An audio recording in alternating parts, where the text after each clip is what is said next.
This is NDTV, and you're watching Classics. Hello and welcome to a very special program. We are calling this Touching the Skies at Farnborough. Now, why am I dressed up in this flight suit? Why am I not in my suit and tie and anchoring the news? Well, that's because NDTV's got a very special sanction from the US State Department to be allowed to fly with Boeing, and flying on this aircraft, a state-of-the-art Boeing FA-18F Super Hornet. But this program isn't just about military aviation. It is, in a sense, a tribute to the spirit of aviation. On the show, commercial aviation and why India is at the center of a rail boom.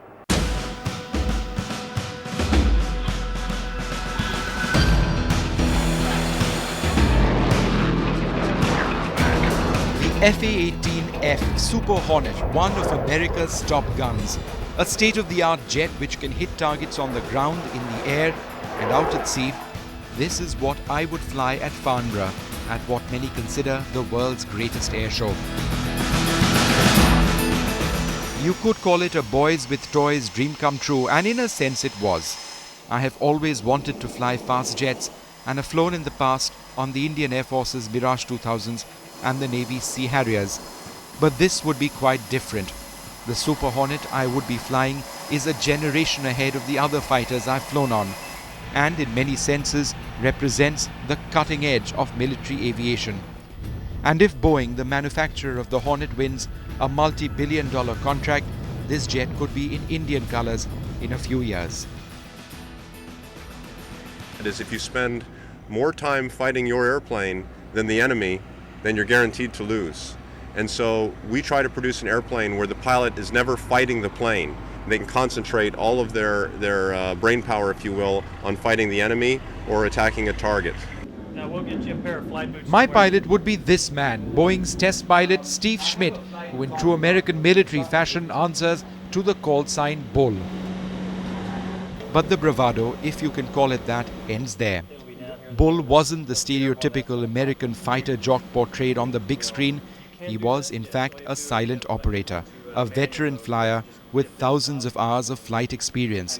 And as a Boeing test pilot, he would pretty much be among the best there are in the United States. Ahead of the flight, a lengthy briefing. Flying a fighter isn't like flying any other aircraft. I would need to know what I could touch and what I couldn't.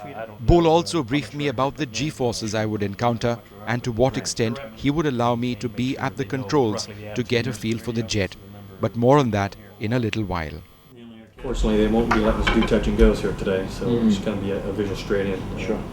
I'll try to let you fly as much as you want. Great.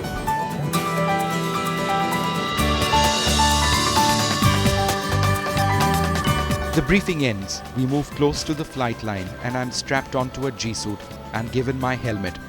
Bull and I proceed to our ride, the supersonic FA-18F Super Hornet. How long is the flight going to last approximately? About an hour and 10 to 15 minutes. And we're at Farnborough now, and how far out are we flying? We will go out about 40 miles to the west where we'll get a airspace that they'll let us maneuver. Right. Looking great. I'm strapped into the ejection seat, several harnesses securing me firmly in place. This would be crucial. This sortie would not be a walk in the park.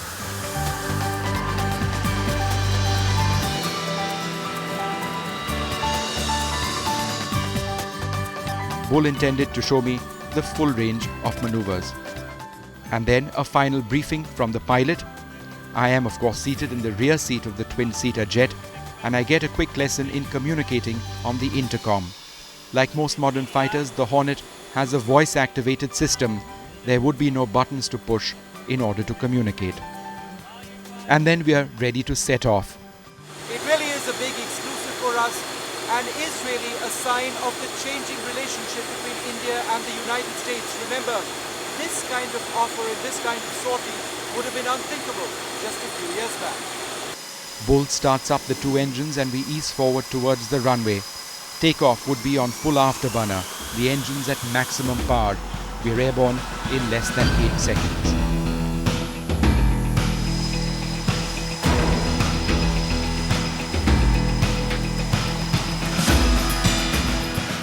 This part of the UK has very heavy commercial traffic going into Heathrow Airport, which is nearby. So BOL has already requested air traffic control to vector us to an area over Boscombe, where we have some open airspace to maneuver. And maneuver we do. BOL gives me what he calls a G-warming exercise to see how I take to the G or gravitational forces. We live in a 1G environment and our bodies are tuned to that. But up here, as we pull the F-18 through these maneuvers, we pull many times the force of gravity. 4Gs literally feels like 4 times your body weight on you in maneuvers such as hard turns or loops. Ultimately, we end up pulling 7.2 G. It's pretty exhilarating stuff, but it's time now to return to base, or RTB.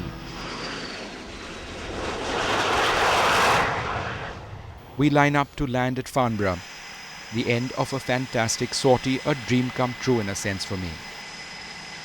For the Indian Air Force, which is looking closely at the F-18 in addition to a number of other state-of-the-art jets, the next few years will involve a quantum jump in the overall level of technology in the force.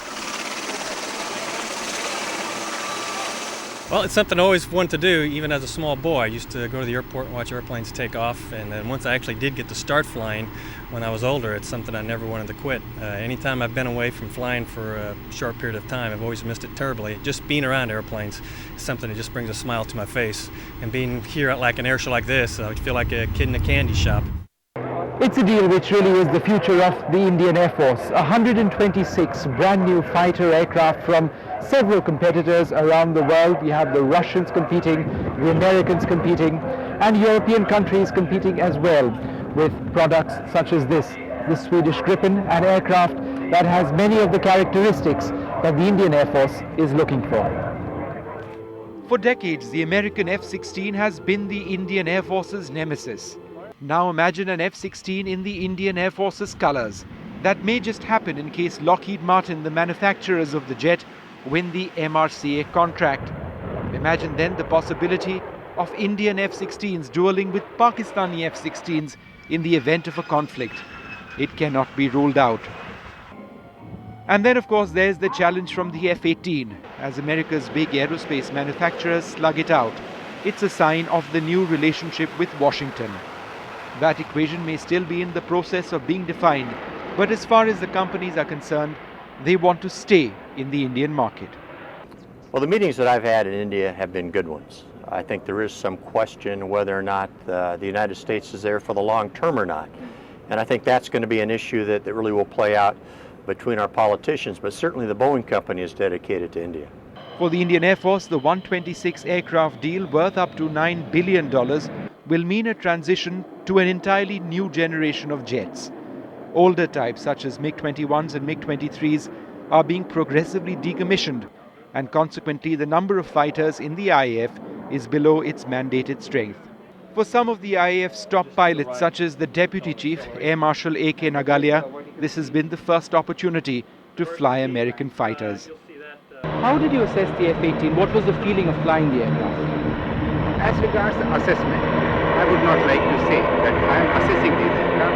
I am here to watch the Farnborough Air Show. The Boeing company offered me this aircraft, a ride on this aircraft. I really enjoyed myself flying it. Clearly, the competition will be intense. The jets competing for the order include the American F-18, the F-16, the French Rafale, the British Typhoon, the Swedish Gripen, and the Russian MiG-35. At Farnborough, all these jets, other than the French Rafale, were present, each manufacturer keen to put up a sterling air demonstration. Overall, it also represents the very best value for money. There is simply no other aircraft of its capability in service or that will come into service in the next 10 years that can come close to the Gripen in terms of its cost effectiveness. The next few years are critical for the evolution of the Indian Air Force. But in a system notoriously slow in clearing defense deals, finalizing and then clinching the multi-role combat aircraft deal will not be easy for any of the companies out there. You're watching Touching the Skies at Farnborough, a tribute to the spirit of international aviation. There's a lot more coming up on this special program. Don't go away.